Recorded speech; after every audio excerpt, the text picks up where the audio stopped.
Enkya ya leero Mufti Menk okuva mu ggwanga lya Zimbabwe yatuuse mu ggwanga lya Uganda ku bugenyi obutongole era nga waakumala ennaku 3 nnambirira.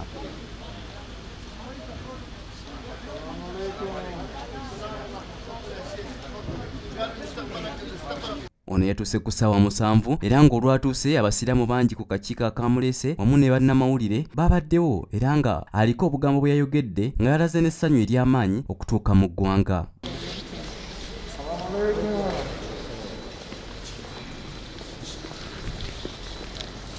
Oluvannyuma ono yatwaliddwa ku wooteeri ya Pearl of Africa gy'agenda okuwummulira ebbanga ly'anaamala mu ggwanga era nga wano weeyogeddeko ne bannamawulire okubabuulira ku nteekateeka ze zonna.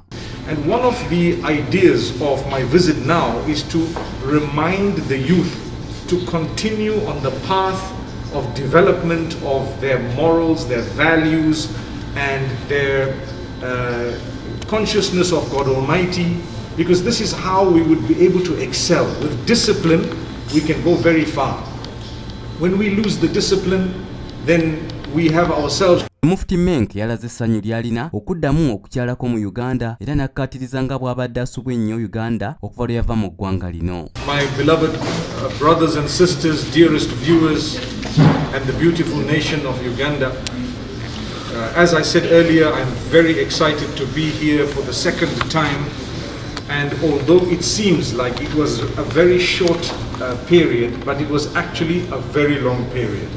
Mu kwogerako okwera ono yatendereza nnyo abantu abali mu Uganda olw'emitima emirungi ekisa n'omukwano era nga abadde abasubwa nnyo. I really miss the place because there are so many kind hearts and lovely people who really are very well intended, and those who I have learnt a lot from as well. When I came to Uganda the last time, I remember meeting diverse people.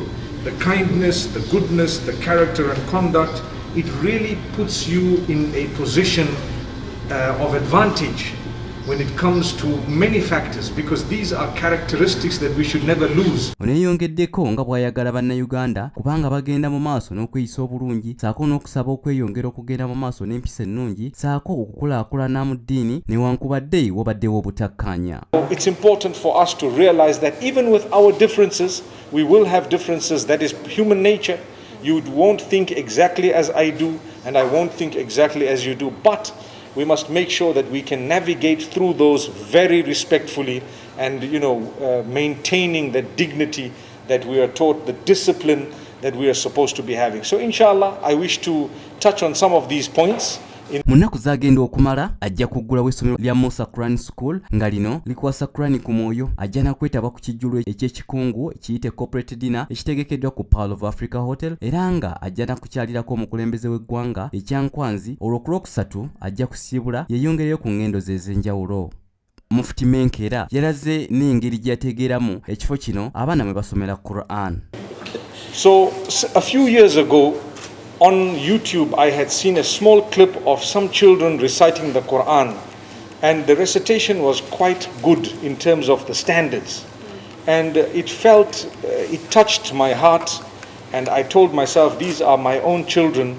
If I go to Uganda one day, I will visit them. Yakulya Pearl of Africa Hotel era nga yakulembedde mu kaweefube w'okuleeta Mufti Menk mu ggwanga Muhammad Hamid yabaddeko byayogera saako okuyitaayita mu nteekateeka nga bwe zinaatambula saako okukoowola abantu bonna okujja mu kijjulo. I think most of our brothers and sisters are Muslim or other religious, however he is willing to come, you are most welcome. We have a big tent there.